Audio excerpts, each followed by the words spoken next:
kayo. Oy, stay safe tayo ha. Stay safe.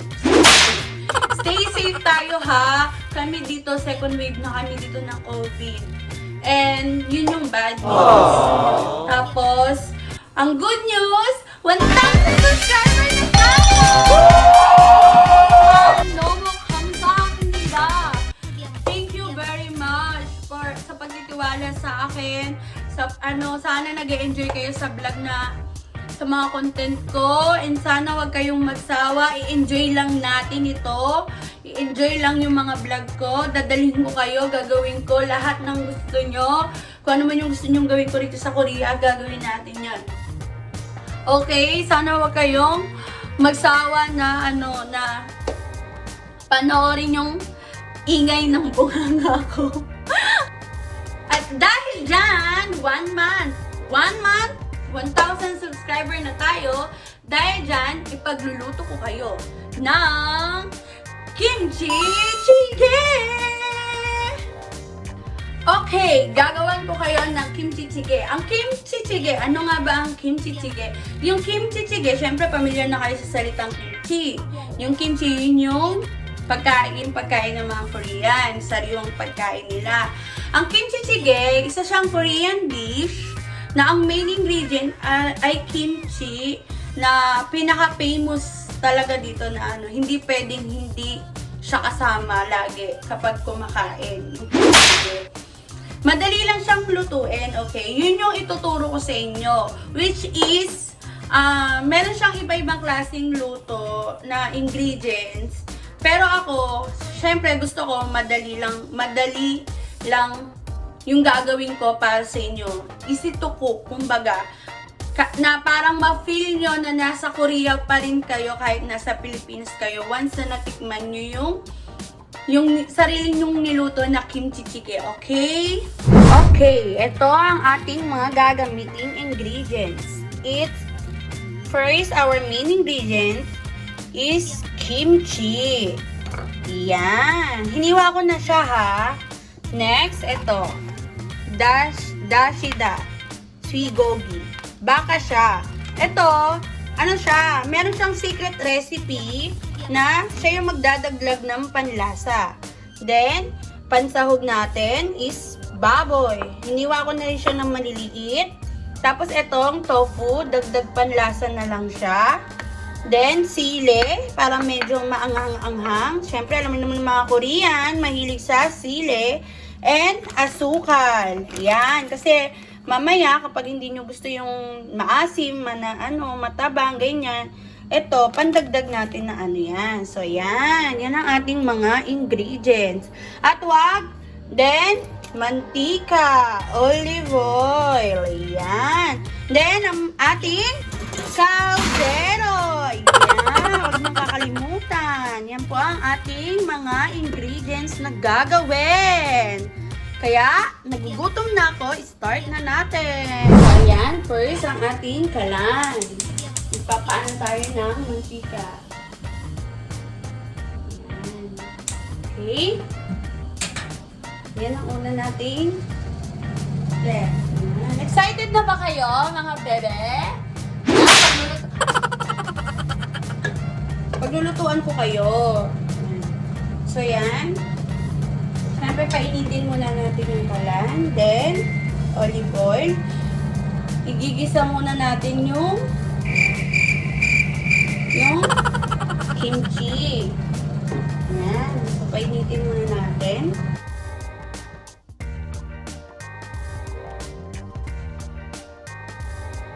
Tapos nun, yan, medyo mainit na. Hinaan ko na rin yung apoy.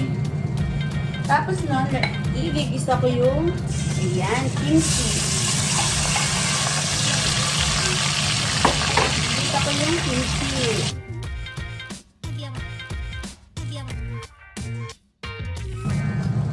Guys, thank you so much. So, habang niluluto ko siya, gusto ko magpasalamat sa inyo. So, walang sawang pagsuporta sa akin. Gusto ko lang i-enjoy to, okay? I-enjoy tong YouTube ko. Gusto ko makatulong sa inyo. Yung mga, alam ko, maraming gusto makapunta rito sa Korea. Yan. Pagtapos nyan, so, maglalagay tayo ng tubig. Ayan. Nalagyan natin siya ng tubig.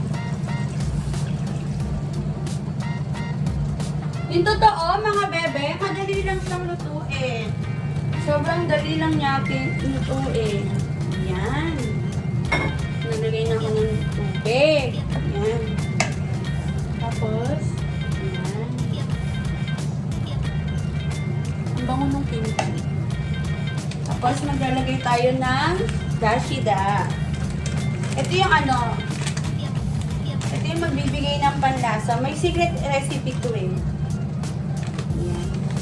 Parang ano, seasoning sa Pilipinas. Yan, dashida. Yan.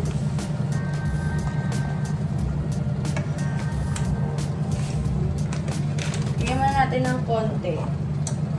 Diba? Nag-iba na yung kulay niya, mga bebe. So, ang nangyayari, antayin ko muna siyang kumulo.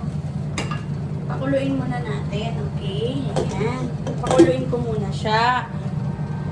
20 minutes later. So, ayan. Pagtapos, ilalagay ko na rin pala yung baboy para masabay siya maluto. Ayan. Pansahog din kasi yung baboy. Lagyan natin yung baboy.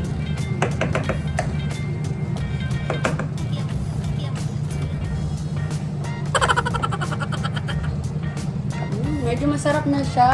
Ang sarap niya, mga bebe. So, lalagay ko na yung baboy para kasama siyang pagkumulo. Ayan. Waiting lang natin, mga bebe, ha? So, ayan, mga kaseya. Ayan. So, kumukulo na siya. Depende sa inyo yung tubig, ha? Kung madami o hindi, ha? Okay? So, itong tofu, ay, sili muna pala. Kasi yung tofu, mabilis lang maluto. Lagyan ko ng sili. Ang dagdag lasa. So, medyo maano siya. Lalagyan ko. Doon natin ipapasok yung asukal. Lagyan ko siya ng asukal. Para medyo matamis-amis na maanghang-anghang. Ganyan. Parang relasyon nyo. Huwag laging away. Huwag laging tinutoyo. Huwag laging tinutopak. Kasi, ang lalaki, mabilis yan magsawa, mga bebe, okay? Dapat balance. Okay.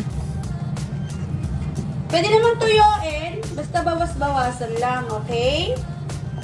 Anong connect? Tuyuin kasi ako.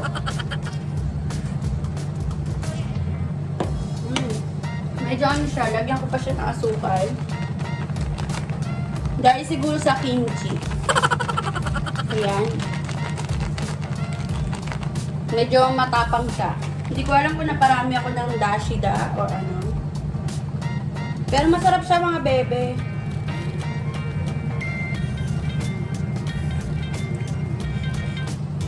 Ayan, ang sarap! Bebe, ma'am! Mga kaseya, masarap na siya. Dagang ko. Manamis-namis na maanghang-anghang siya. Ang sarap, promise. Makakalimutan niyo yung mga mga problema niyo sa buhay.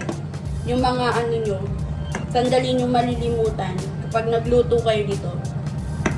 I-try niyo siya, bebe, sa inyo, sa mga bahay niyo, So, ayan, mga bebe, kumukulo na siya. Luto na rin yung baboy natin. So, saka ko na ilalagay itong tofu. Yung tofu, hiniwa ko na siya sa maliliit. Yan, hiniwa ko na siya sa maliliit. Yung baboy, pwede pwede kayong maglagay ng tuna, ng century tuna. Kaya baboy. Tapos pwede nyo rin siyang lagyan ng onion. Kung gusto nyo. Ayan. Luto na ang ating kimchi chige. Pakuluan lang natin ng konti. Ayan. So, ayan, mga bebe. Luto na rin ang ating tofu. Ayan. Hintayin pa natin kumulo. Pwede natin patayin yung kalan. Tikman to ha.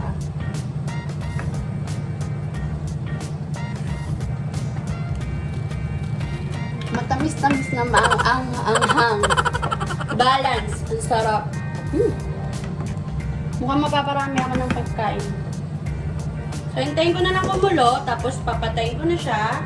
Then, ready to serve na. 20 minutes later. Ta-da!